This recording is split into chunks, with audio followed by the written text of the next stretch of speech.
कोई तो बताए यह खुमारी क्यों है, बरसों बाद यह बेकरारी क्यों है। यह फख्तियां हैं गीतकार रतन श्रीवास्तव रतन की पुस्तक ख्वाबों का ताना बाना से, जिसका विमोचन शनिवार को लखनऊ के बलरामपुर गार्डन में चल रहे राष्ट्रीय पुस्तक मेले में किया गया। रतन कुमार श्रीवास्तव रतन की लिखी यह पुस्तक बहुत तेजी से चर्चा में आई है, जिससे इसका दूसरा संस्करण महज 47 दिनों में ही आ गया है, जिसका लोकार्पण और पुस्तक पर परिचर्चा वाणी प्रकाशन नई दिल्ली द्वारा आयोजित की गई। कार्यक्रम के अवसर पर पुस्तक लेखक और सचिवालय में निजी सचिव के पद पर कार्यरत रतन कुमार श्रीवास्तव रतन ने सभी अतिथियों का स्वागत शाल, बुके व स्मृति चिन्ह देकर किया एवं अपनी किताब के बारे में विस्तार से जानकारी भी दी। कार्यक्रम में उपस्थित सभी विद्वान अतिथियों ने पुस्तक के बारे में अपने विचार रखे।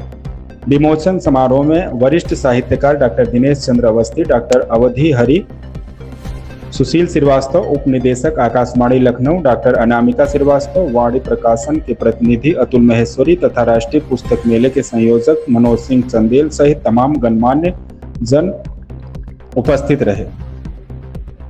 कार्यक्रम का मुख्य आकर्षण नीतू श्रीवास्तव रही, जिन्होंने रतन श्रीवास्तव की लिखी गजल कोई तो बताए कि ये खुमारी क्यों है, बरसों बाद भी इतनी बेकरारी क्यों है का सस्वर पाठ किया। कार्यक्रम का संचालन वरिष्ठ पत्रकार और राष्ट्रीय प्रस्तावना के ब्यूरो चीफ पीयूष त्रिपाठी ने किया।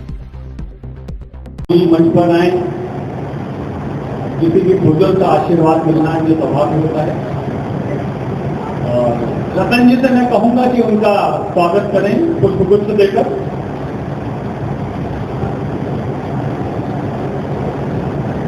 रतन श्रीवास्तव जी बुके देकर स्वागत करते हुए, जितने अतिथि आते हैं उतना ज्यादा मंच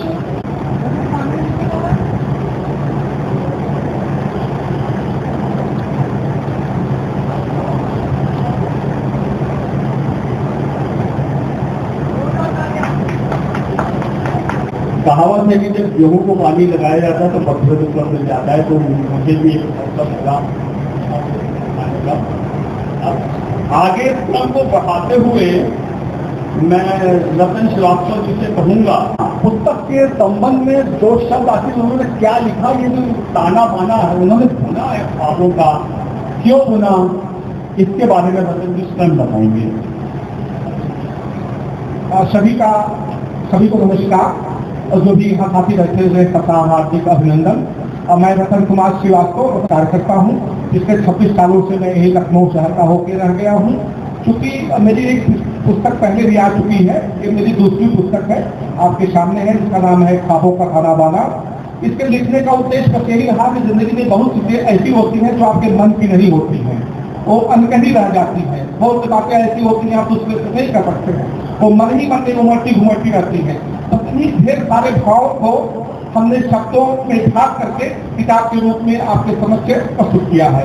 इसको पढ़कर आपको ऐसा लगेगा कि कहीं कहीं ये आपकी निजी जिंदगी को कहीं कहीं छू रही है। ढेर सारे आपके जिंदगी के अर्थ इस किताब में मिल जाएंगे और लगेगा अरे इस किताब में तो वसंत जी अपनी बात नहीं मेरी ही बात लिख रहे हैं। इसलिए मुझे लगेगा इसका यही कारण रहा, काफी पूरे देश में लिख गई और उसका सेकंड एडिशन आ गया। और पिछले एक हफ्ते पहले वाणी प्रकाशन की जो मालकिन थी मैडम आदिति महाश्री जी, इसी मंच पे आई थी और उन्होंने मुझे मेरा स्वागत किया।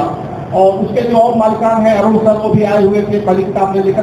इस किताब से मुझे बड़ा मान सम्मान मिला। और मेरी जो पहली किताब थी ख्वाबों में जिंदगी मुस्कुराती रही, वो 2022 के अमेजन की बेस्ट सेलर रही है और लोगों ने इसको काफी स्नेह और प्यार दिया है।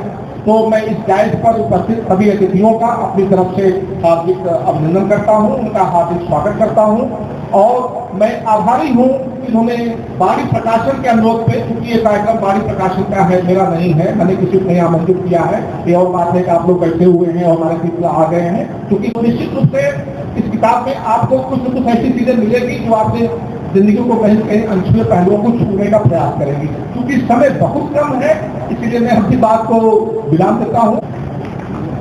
रतन जी की जिंदगी ख्वाबों में मुस्कुराई तो उन्होंने उसका ताना बाना बन दिया, इतनी अच्छी बात है। अब इस पुस्तक पर परिचर्चा के लिए सबसे पहले मैं आमंत्रित करूंगा हमारे विशिष्ट अतिथि श्री सुशील श्रीवास्तव, वरिष्ठ साहित्यकार, इसीलिए कृपया मंत्र पर आप पढ़ेंगे तो ये किताब आपको आत्म संवाद की यात्रा पर ले जाएगी। आप स्वयं से संवाद करने लगेंगे, आपको लगेगा सब आपकी ही बातें हैं।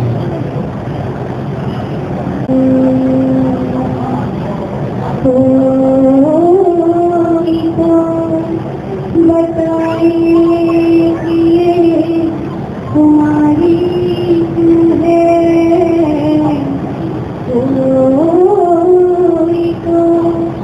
बताए कि ये तुम्हारी क्यों है, तुम्हारी क्यों है।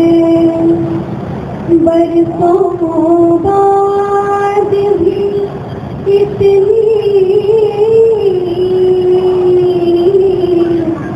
बेकरारी क्यों है।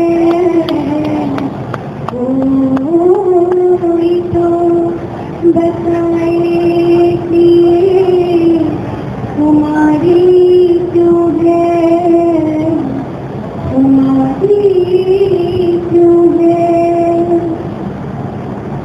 कहते हो तुम कि बुझ गई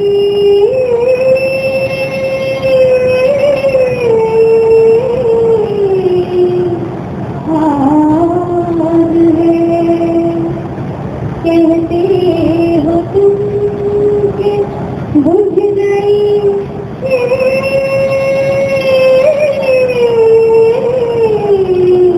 आग है।